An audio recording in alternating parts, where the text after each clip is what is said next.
Hello, everybody, and welcome back to Cinematic Relief, our TV and movie podcast. I'm Thunder, And I'm Lightning. and boy, howdy. This time we watched Shang-Chi and it's Shang-Chi and the Legend of the Ten Rings, right? That sounds right. Yeah. Maybe the longest Marvel title of all time. Yeah. Lots of words. Which is, kind of fitting Yeah. for, if you consider like anime or Yeah. stuff like that. Not saying that this movie was directly anime themed or anything like that, but it was definitely Asian themed, more specifically Chinese themed. Yeah.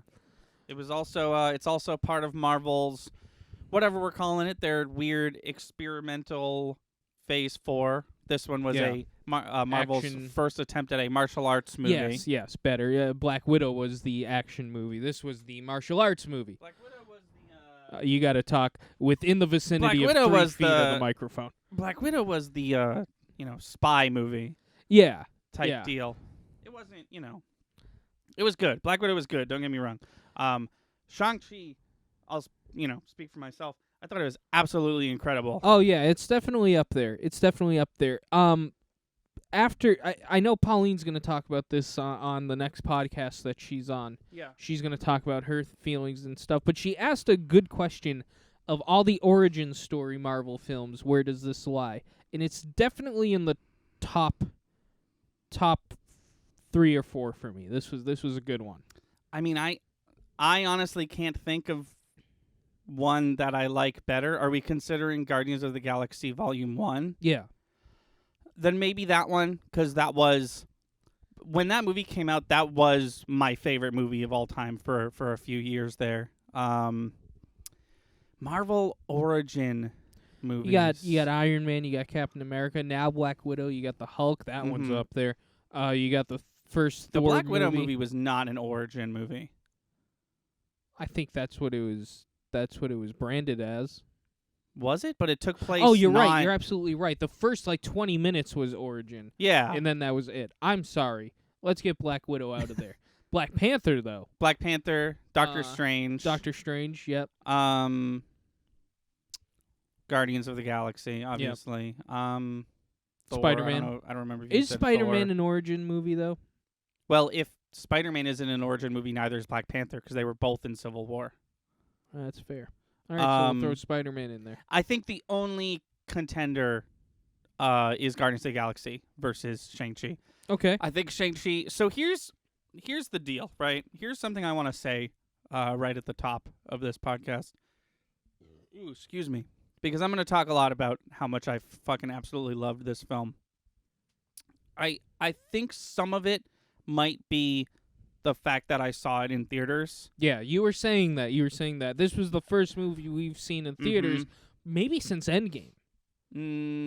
The last movie we saw was Sonic the Hedgehog. Okay. That was right before the pandemic. You're right. So we saw 2 movies So since End Game. Right, yeah. Every movie I've seen in my room, and I don't care. Yeah. You know, if Shang-Chi was If Shang-Chi was on demand, we would have watched it at my house. Yeah, totally.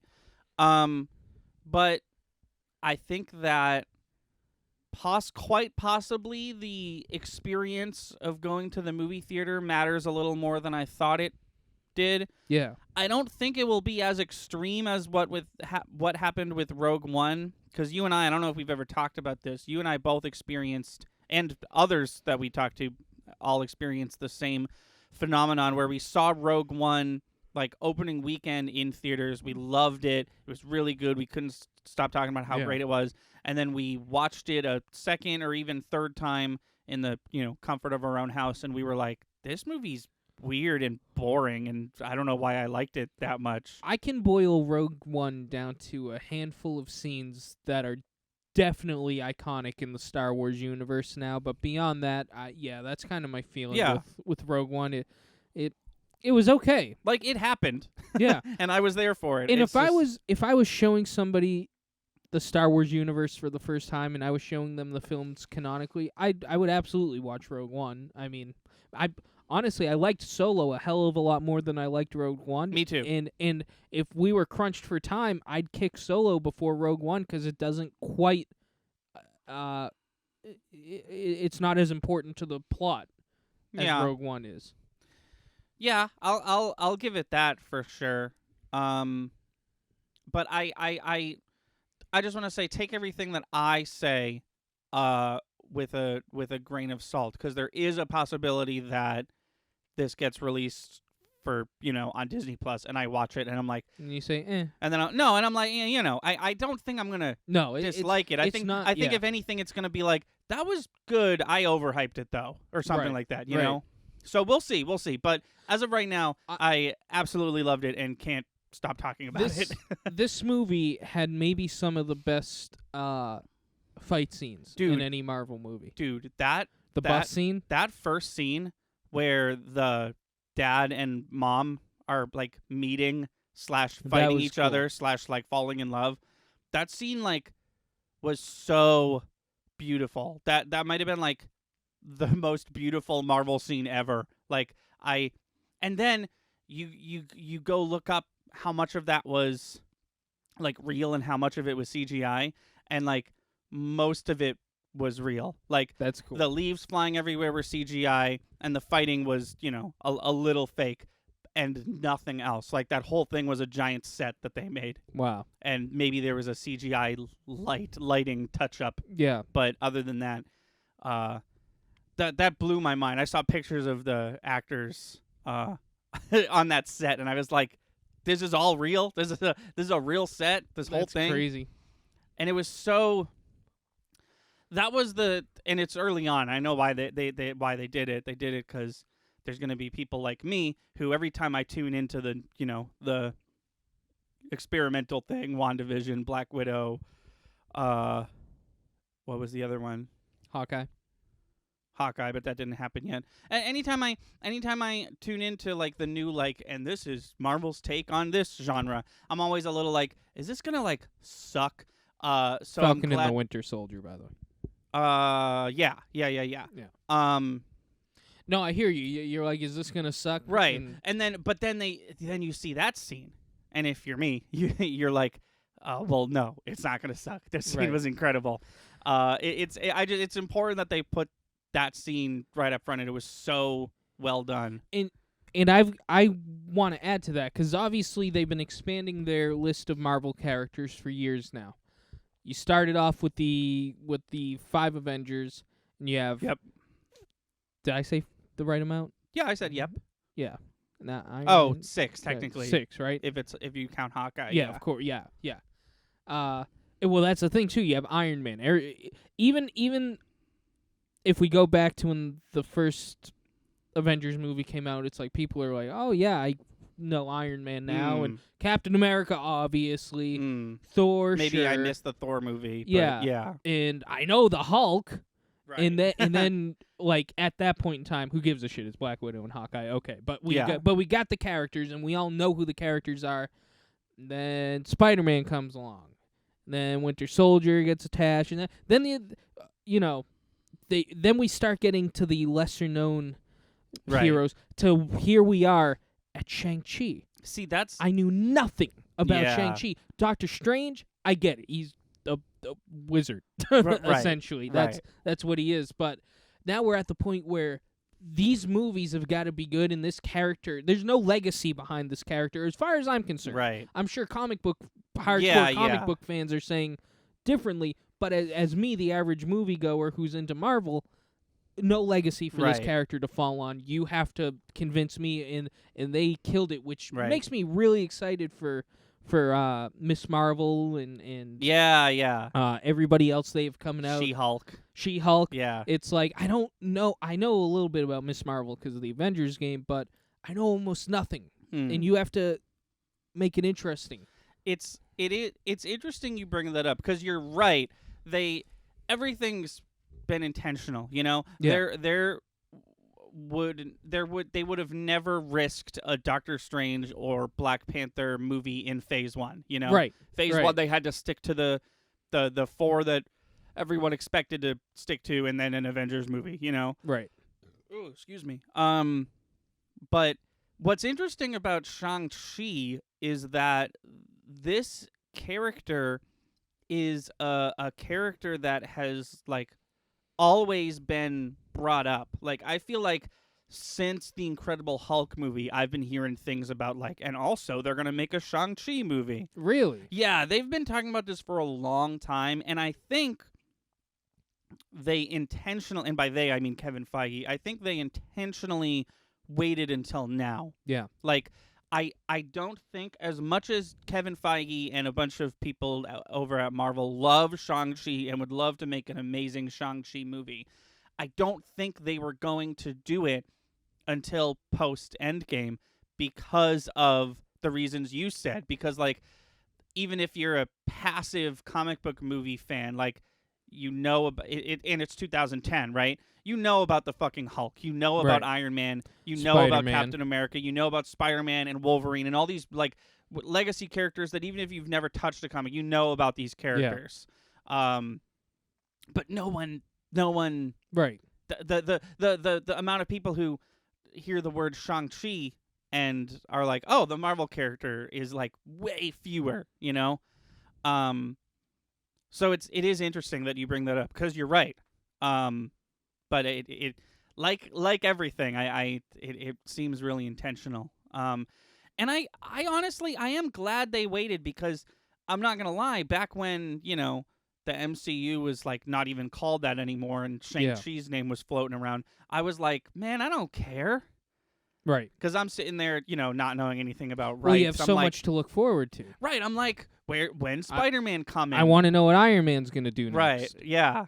Get the Shang-Chi shit out of my face. I need to know which version of Iron Man's going to fight in the third Iron Man movie. Right. Exactly.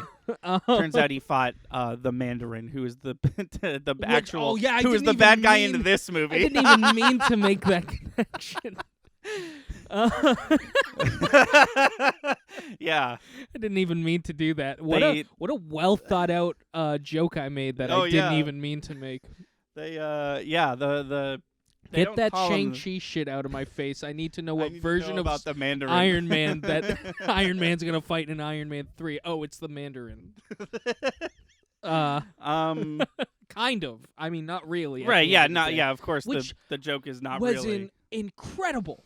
That boosted the movie for me to, like, this was a good movie. The conversation at the dinner table. Just the fact that he was fucking in the movie. Oh, the fact that Ben Kingsley was in Shang-Chi. It just it.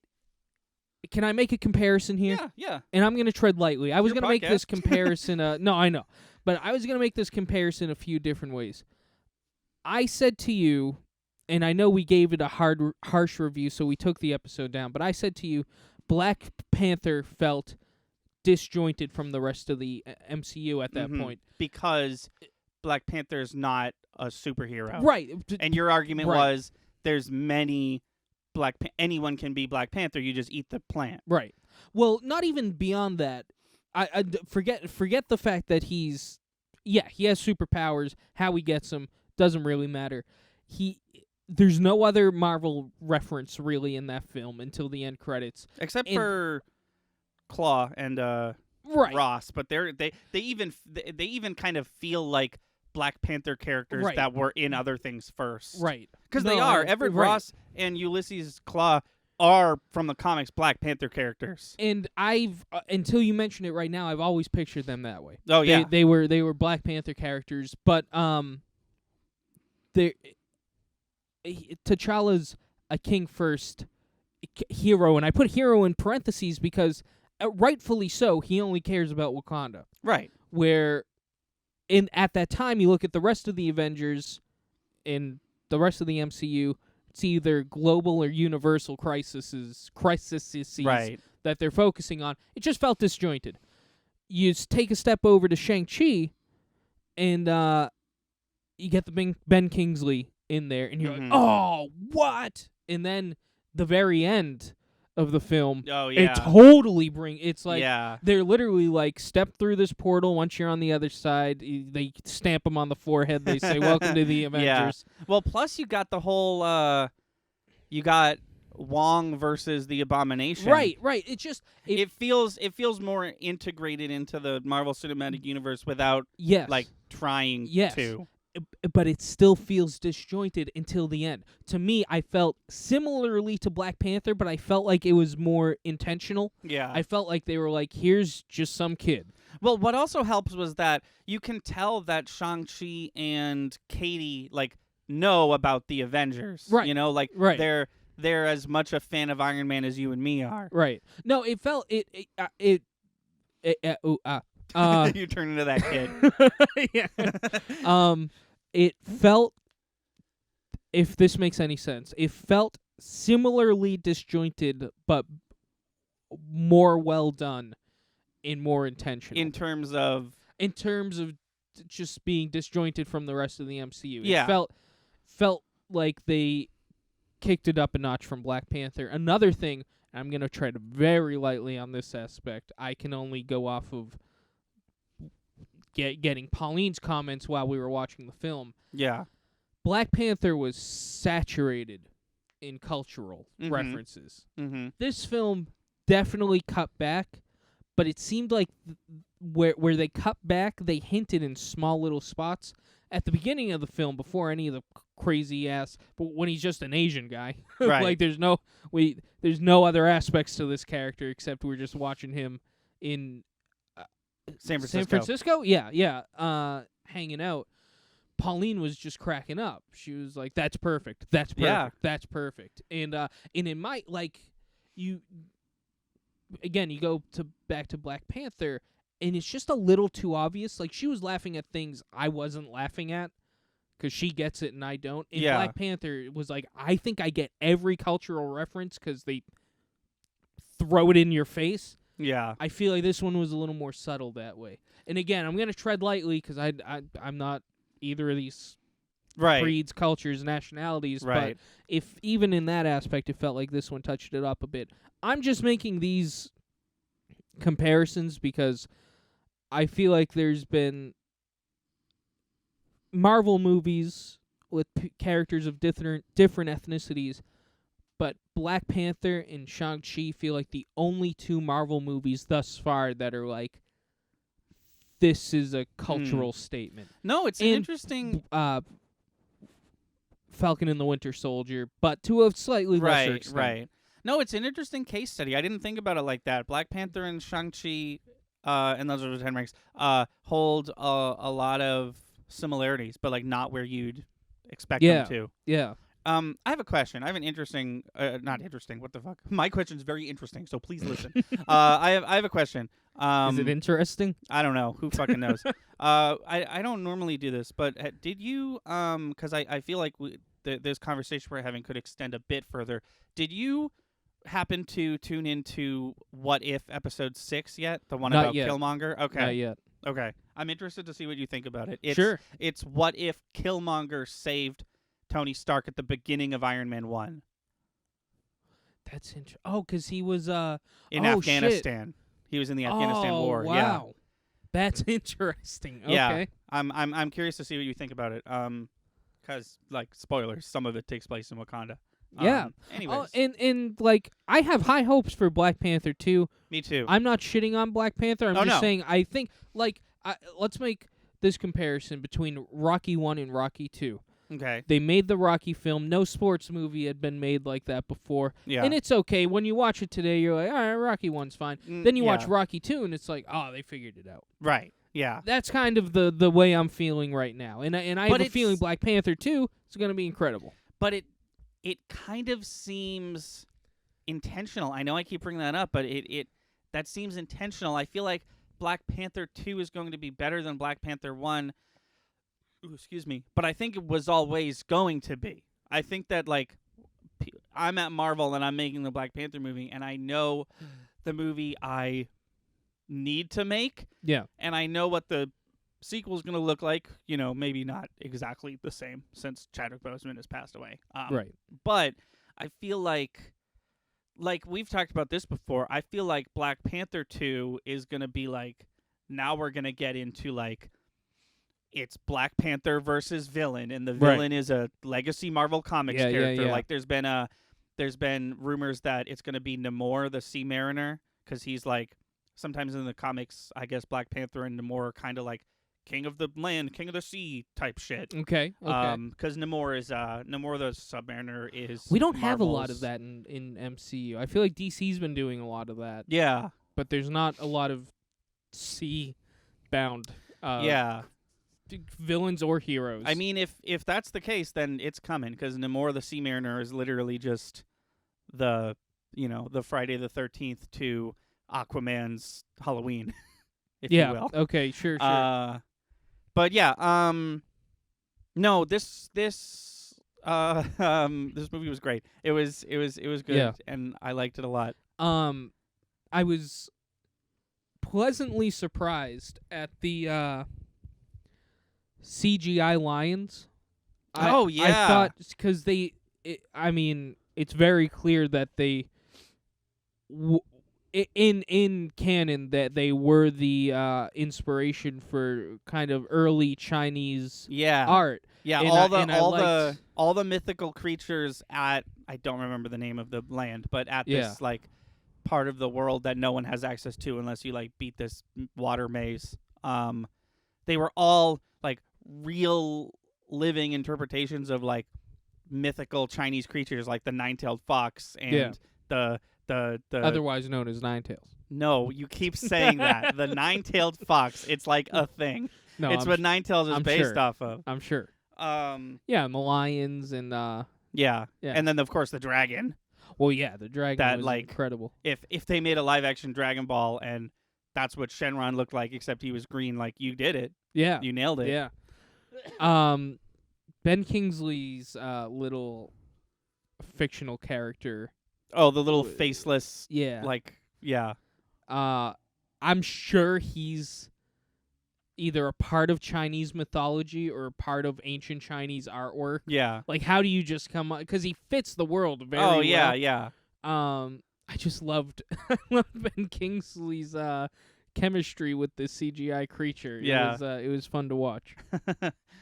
Also, one thing we're not talking about, this movie, unlike any other Marvel movie, it was so cool that the protagonist, the antagonist, and everybody involved, it was all family related. Oh, and the yeah. antagonist, by the end of the film, you kind of don't hate him. You feel bad for him. Yeah.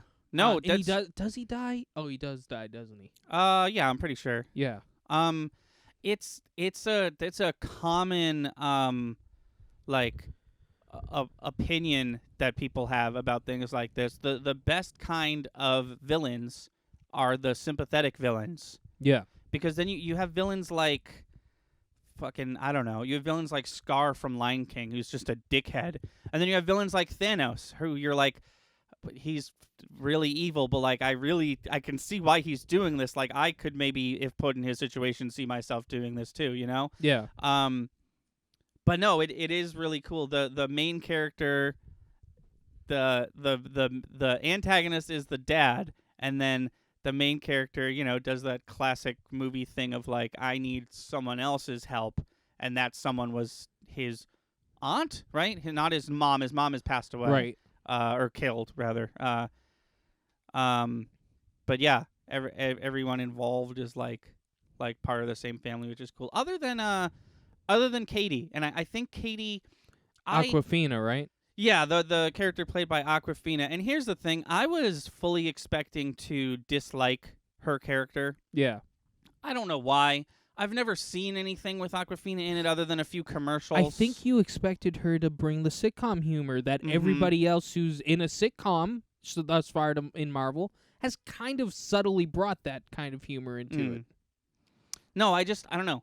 I expected to not like her, and I found myself really actually liking her quite a lot. I thought she did a great job. I thought the chemistry between her and I don't know the actor's name, but the guy who played Shang-Chi, Simu Lee. Simu Lee. I thought they were phenomenal. Oh, yeah, no, that was great. I hope. I can only imagine there's a Shang-Chi sequel in the future. I Or can only hope that she's in it, or make an Avengers 5 appearance. or, And yeah. right, yeah, exactly. No, I think whatever Shang-Chi does next, Katie's got to come. Yeah. She was well, cool. she kind of. They even went the extra mile to bring she- her into the portal. Yeah, she Oh, sorry, you and I are talking about different things. Oh. She is in the room with the characters we're going to talk about in a second. But she also kind of like kills the big evil. Like she takes the final blow. Yeah, yeah. No, she was Which, like, she was a big part. Was unnecessary, but like welcome. Like it yeah, was a cool yeah. it was a cool moment. And I also like the cool moment that they had. This movie really like walks the line between like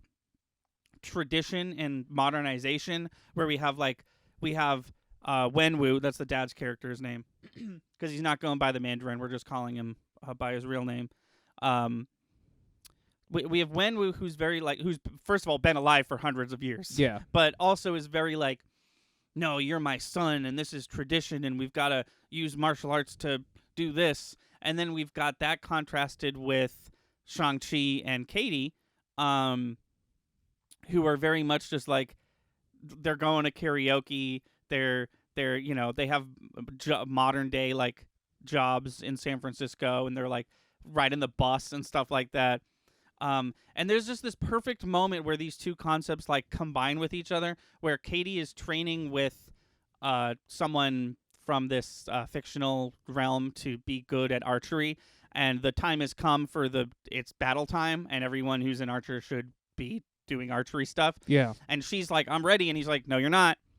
And then like 10 minutes of film goes by, and she's like, okay, F this, I gotta help. I gotta help. Yeah, yeah. And he sees her again with an arrow, with a bow and arrow, and he just says, make sure you don't die, or something like that. And I was just like, that's cool. He he didn't, like, if this was a lesser movie, there would be another scene where he'd be like, no, you're not ready, don't do it, get back in there. But he was just like, well, I don't know, it was cool. It was a nice moment of like, these two characters, even though one is an old man who's never left, his hometown, and one's an American immigrant woman who's lived in America for 10 plus years. They like get each other. I think actually an ongoing joke about her was she is American. Shang-Chi isn't, but she is. She doesn't even speak Mandarin. I assume they're speaking. She like kind of does. The whole time she's like, I'm American. I know you guys are all Chinese. I'm American. Yeah. Which I kind of appreciate. I like the difference there, where it was like she's clearly of an immigrated family very recently, but like she gives off the air of like first generation American. I didn't mean to super analyze what you were just talking about. That's a dynamic that I also liked. Yeah, no, with them. Yeah, they're it really made for a good. It's kind of T'Challa in Warmonger if they were friends. Yeah. Yeah. No, it was a. I don't know. There was a lot about this movie that was like really like good. Like there was a lot about this movie that like worked. Like I don't think the bus scene. It was just awesome. Oh yeah, no, the bus scene was awesome. No, there's a lot of things that like they could have done differently, and if they did, it would have been a worse movie. Like Shang-Chi could have also been this very traditional like oh, Katie being all American. I'm a traditional. I like to, right. It's time. Oh, my dad's calling. It's time to go. Yeah. But his I don't know. His attitude was important. There's just a lot of stuff that like they could have done differently, and I'm glad they didn't. The bus scene. So I really, really thought that the dude with the blade hand, Razor Fist, is that his name? Sure. I thought that Razor Fist was the guy from Black Widow when Black Widow's dad or her fake dad, I forget. It's been Red Guardian. Yeah, when the Red Guardian is what do you call this? Arm wrestling people. Yeah. He like fucks up some dude's arm, and I thought that they were the same person, but I looked it up and they definitely aren't. Oh, that would have been kind of cool though. Yeah, I don't know. I was just like, that'd be really cool if like this character, like now we're in the present, and yeah, I don't know. But that wasn't the case. But the bus scene really. I heard a lot of gasps from you during the bus scene, rightfully so. I mean that was maybe one of my favorite fight scenes in the MCU. That was really cool. Yeah, it definitely had the man, and this is definitely on purpose, but it definitely had like there's a fight scene happening, right? Yeah. And it's damaging the bus. It's putting the people on the bus in danger. But also you have the whole the bus can't stop type thing. I forget why someone cut the brakes. But then you've got Awkwafina driving the bus because she's a chauffeur, which I like that they established that right away. Because it's like, why is she kick ass at driving this bus? It's the thing that you're missing from Speed. Like, why is Sandra Bullock qualified to drive that bus? I was just gonna say, huge Speed vibes. The whole scene. I was like, this is Speed if Keanu Reeves was Neo and fighting Agent Smith on the bus as it was going.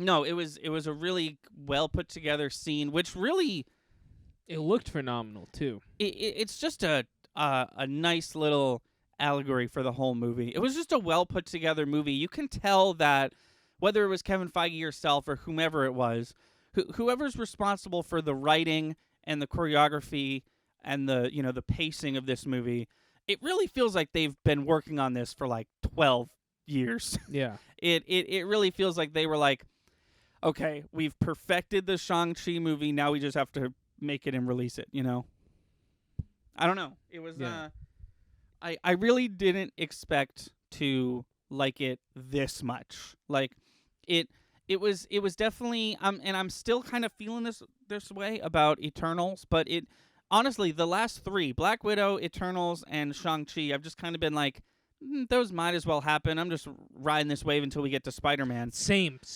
And what a ride it's been so far, though. I know. Black Widow was good. Black Widow I was most excited about. I would argue Shang-Chi is already a better film than Black Widow. Yeah, that's what I was going to say. I liked Black Widow, and I could definitely see myself watching it again, especially, when it comes to Disney Plus and my parents want to watch it.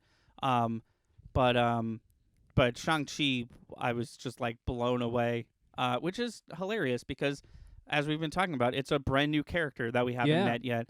No, usually you don't get excited about a movie like this and a character until they've been established. But let's talk about that end scene. I was just about to say, let's talk about the after the credit scene. So, heavy spoilers for the after the credit scene of Shang-Chi. Why? What were you gonna say about it? Because I just thought the character drops were cool. It was cool. It definitely makes you think that he's talking to Doctor Strange, and then he's not. Yeah. Why do you think he's not the Hulk anymore? That's a really good question. I'm trying to think of the last moment that we see the Hulk. The last moment that we see the Hulk, he's aiding Captain America in going back in time. That's right. So he's scene already with Old Man Steve. He's already healing. Right. He got his arm in a sling. That's the first time we see his arm in a sling, and he's also still, what do you call it? Professor Hulk. Right. And I thought Professor Hulk was the I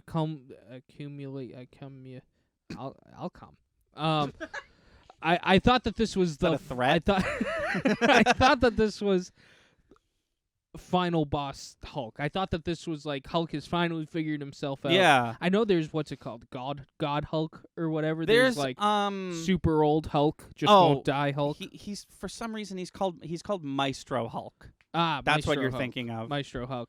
I know that there's that version, but I thought Professor Hulk was final form. That's what I was really trying to say. I thought that this was final form Hulk. I mean, that's really what it feels like, especially since it's called End Game. And it's like, I don't know. I mean, could they be alluding to the fact, because who's left? You have Thor and you have Hulk. Because Hawkeye's going to pass on from his the original torch. movie? Yeah. That's it. You have Nick Fury, I guess. Right, which, I mean, yeah. If Samuel L. Jackson says he doesn't want to be Nick Fury anymore, it's like, why? You show up for 2 minutes and, like, does it really matter? I'd say probably his biggest role in a film was Far From Home. Yeah. Like, he was kind of a main character. I was that in, was Captain Marvel. Civil War? Captain Marvel. Oh, Captain Marvel. Duh. But was it Civil War? There's one Captain America movie that he's all up in. Oh, that's Winter Soldier. Winter Soldier. Yeah. True. Okay, so there's been a couple, but more often than not. Yeah, more often than not. For as far as the Avengers movies are concerned. Yeah, as far he's there as for half a day and then. Yeah. That's it. Yeah. But it really gives off the impression that they're alluding to the fact that maybe there is no more Hulk. Banner has been cured. Oh, man, maybe. I don't know. I feel like that's... Well, because here's the thing, right? There's going to be a She-Hulk television show. Right. And Mark Ruffalo is going to be on that television show. Yeah. I can only assume that it's easier on the budget if we have one CGI Hulk and not 2. Right. However they backpedal that, I'll be interested to see. Because that's got to be the reason. Like, on the back end, the reason's got to be like, we want to set up the fact that he's human again, so it's not weird when human-ass Mark Ruffalo shows up in She-Hulk, which, by the way, is apparently a comedy. So, like, add it to the list. They said they set themselves up for failure. They said She-Hulk is a lawyer who specifically lawyers for superheroed individuals, and then he says, so who knows who will show up on this show? And I'm just like, I don't think it's going to be anyone that crazy, but you could say whatever you want. Right. But no, that is... I read an article, and the article was essentially like, here's 8 theories as to why Hulk is no longer Smart Hulk. Interesting. And it's like, that's a lot. Hey, that's a lot of theories. Yeah. No, I have my one, and I don't know if I'm going to stick with it, but that's the only one I'm going to come up with, at least for now. That there's literally no more Hulk. Yeah. Bruce is back to being a normal human, which, like, doesn't happen. So I'd be curious to... Right. Well, that's what I was saying, was I feel like there is no version where he goes from being Professor Hulk to just do whatever the hell he wants, I guess. Right. It'd be an interesting B story for the She-Hulk TV show, because, like, fucking the last like 20, 25 years of his life has been dedicated to fucking figuring out the Hulk. Yeah. And then if he all of a sudden doesn't have the Hulk, like, what do you do as a supporting character on She-Hulk? You know, it's plus the this is not a rumor. This is confirmed. Liv Tyler is going to be in She-Hulk. The woman from the Edward Norton She-Hulk movie, his love interest. Betty Ross. Okay, yeah. Thunderbolts Ross's daughter. Right, because Edward Norton's Hulk is technically Mark Ruffalo's Hulk. There's actually... Everyone forgets about this, myself included, but he literally, at the end of the Edward Norton Hulk movie, he figures out how to control the Hulk. That's the after the credits scene, as you see him, like... It's like days since Accident Zero, but he, like, does it on purpose. And then when we got to the Avengers, he was like, that's my secret, I'm always angry. And we all fucking freaked out because we all forgot that in the shitty Incredible Hulk movie that we literally saw him figure that out. Yeah. I was, like, blown away because as I have mentioned a couple times, I've been very slowly rewatching the MCU. I'm the next one to watch is the Avengers movie. But when I haven't seen that movie, I've only seen it once. So I watched it again for the first time since it came out, and I was like, fucking son of a bitch, it's right there. Why were we all, like, so hype in the movie theater for Avengers? Like, it's a great scene, but, like, I should have been like, oh, yeah, I knew this was coming. Right. It's just, yeah, I don't know.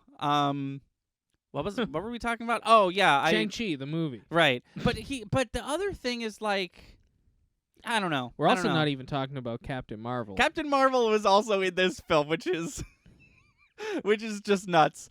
Who was it? It was just them two. It was just them two. Yeah. Right? The scene. If you haven't seen it, and you know you've gotten this long and you don't care about spoilers, gotten this far into the episode, you don't care about spoilers. Wong, from Doctor Strange, opens a portal, takes Shang-Chi and Katie into the library, where they keep the Darkhold or whatever. Excuse me. And then, cuts to credits, cuts back. Wong is talking to Shang-Chi, and he essentially, in so many words, says, "Welcome to the MCU. You're an Avenger now." Yeah. And Katie's like, "What?" And then he says, "I don't know. What do you think?" Because they're analyzing the 10 rings because they're like a mystical, magical artifact, unseen, kept hidden from the likes of Doctor Strange for some reason. And it cuts. He says, "I don't know. What do you think?" And it obviously makes you think he's talking to Doctor Strange. And I was like, "Oh, here comes the Spider-Man tie-in." Right. But then he's talking to Bruce Banner. Yeah. Which is weird because he's not the Hulk. He's Bruce Banner. In a very Star Wars holographic style. Yeah, like the conversation in End Game. Yeah, exactly. Yeah. And then because we have to, by we I mean literally all of us, every MCU fan, we have to remember that it's like 2026 when Shang-Chi is happening or something like that. And then he's talking, and then he's like, "What do you think?" And then it goes to Captain Marvel, which I thought was super random. Like, we're having like a meeting of the minds, and Captain Marvel is here.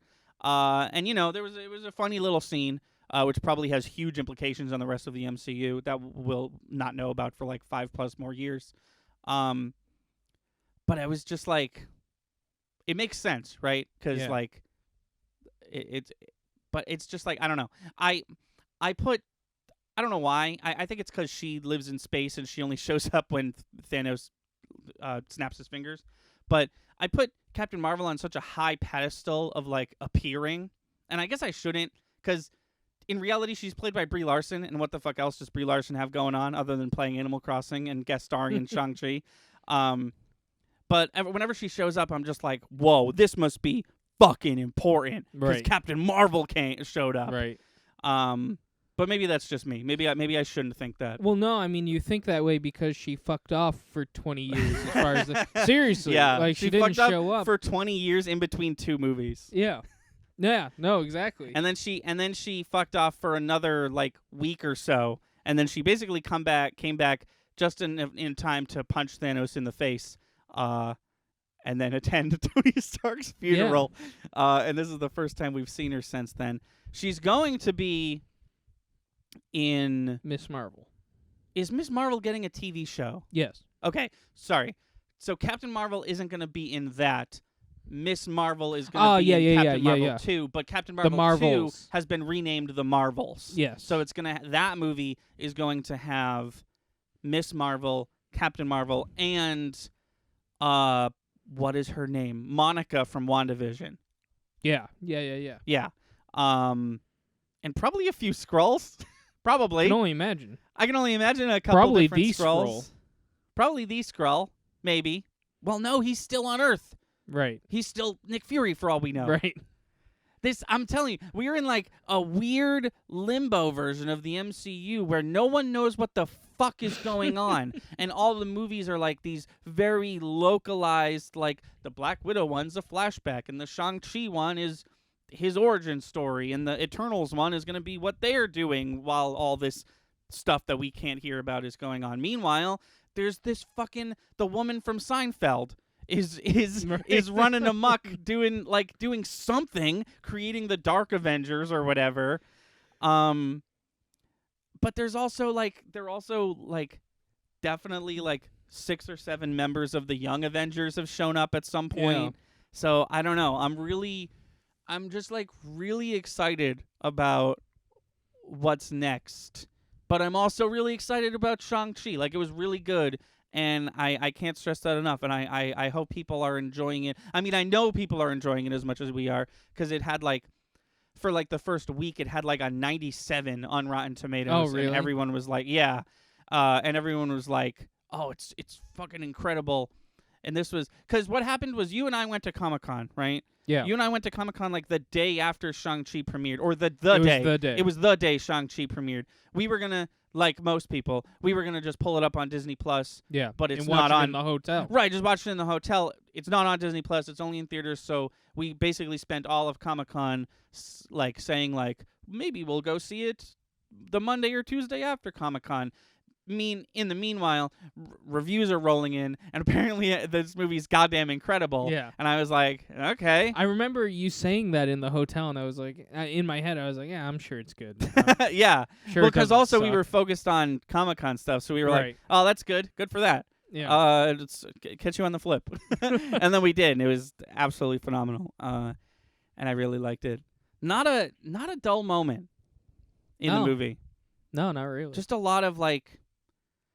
And I brought this up too when we were talking about it afterwards. Can't wait to see Shang-Chi use the 10 rings like in the next Avengers movie. Like, can't wait to see him flip-flopping around, whipping the 10 rings while Spider-Man is doing stuff. Yeah. You know, while Kate Bishop is... I don't know. It's just going to be a really cool... End Game...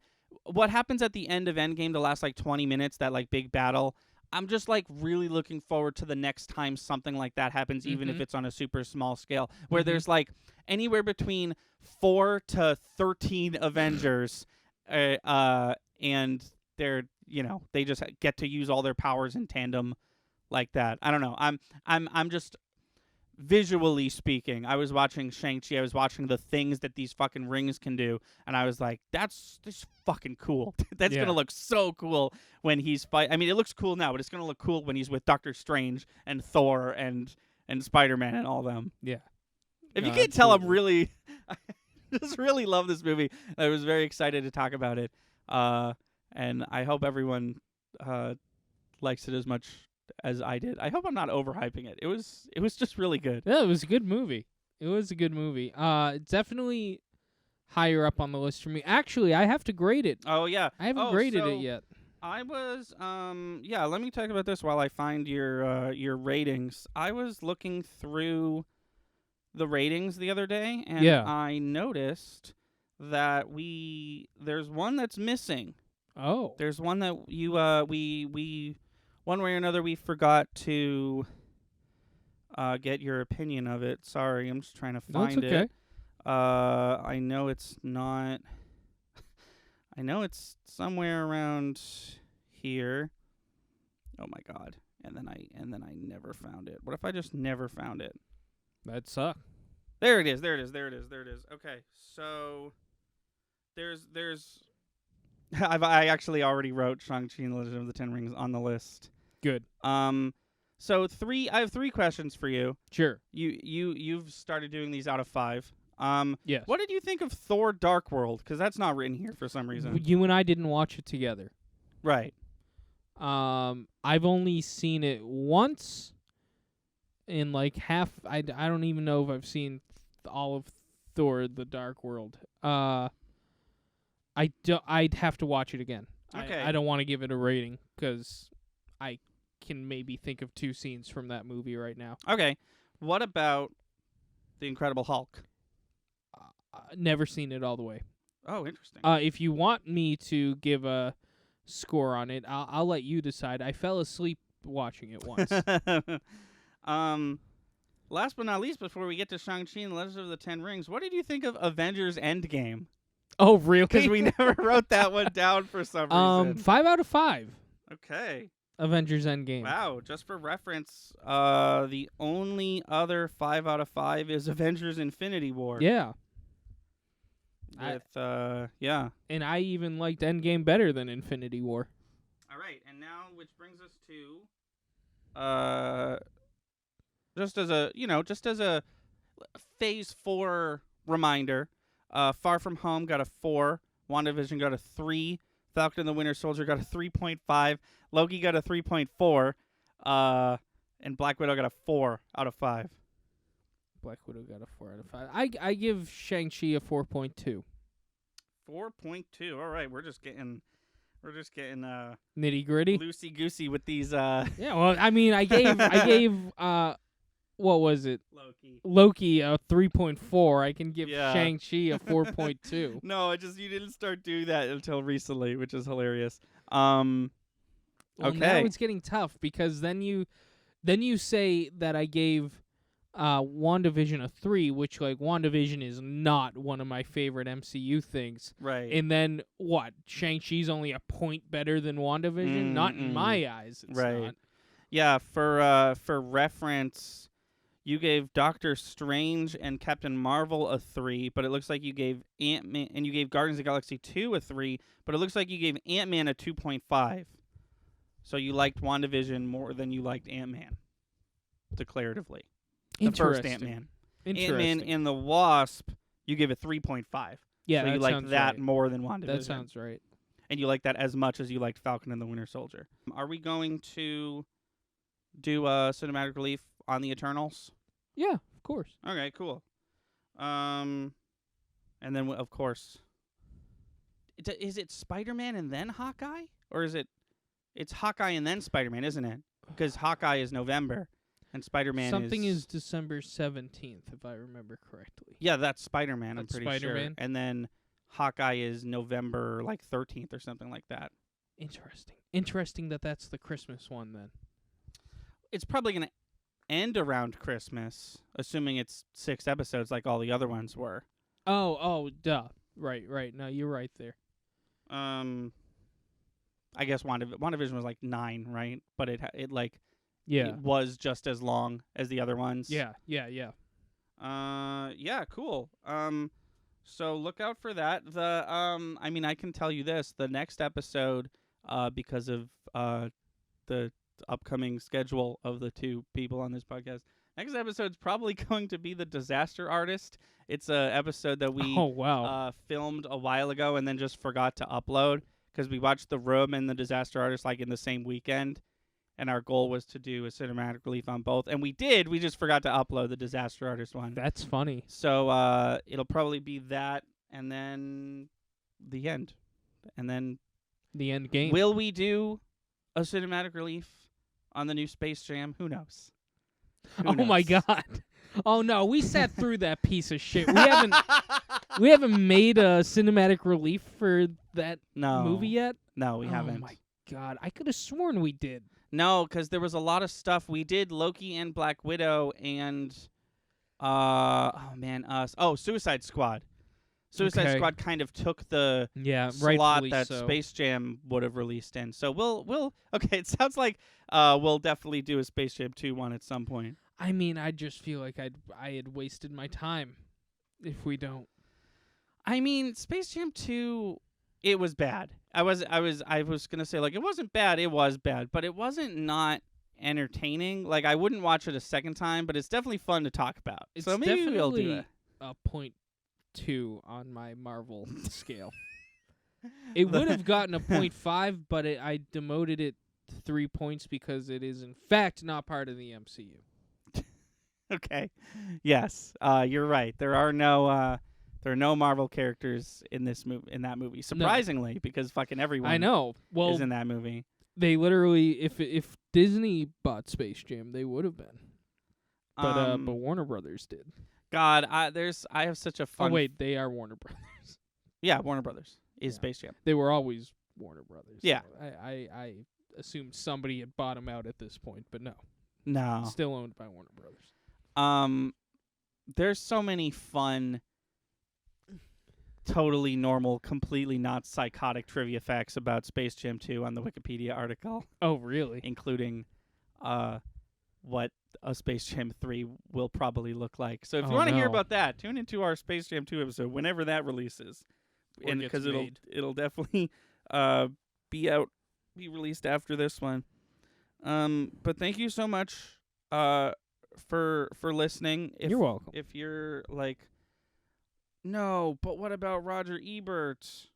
We just keep seeing really good movies. Yeah. So and we don't want him to be a sourpuss on our podcast. Yeah. Too. So unless we go off, there'll probably be a Roger Ebert's Critic Corner in the Space Jam 2 episode. Yeah, probably about Space Jam 1. Maybe. I'm going to have to look to see if we've done that one. Okay. But that's like the golden era of Oh Ebert. Yeah, right in the middle of the 90s. Right in the middle of the 90s, but also it's a kids movie. Right. With a main human character who's not an actor. Yeah. Yeah. Yeah, that'll be interesting. Who acted better, Michael Jordan or LeBron James? Comment below. And until next time, I've been Thunder. I'm Lightning. And see you later. Thank you for listening and watching. And if you like what you see, please be sure to subscribe. Our channel is daily uploads from podcasts to video essays, let's plays to skits. Be sure to find us on Twitch and Patreon. Our theme song is Sunny Day by Froggy and the Friendship, and our Let's Play intro is Sunny Bit by the same band. Link to all these in the description below. Thanks again, and we'll see you next time.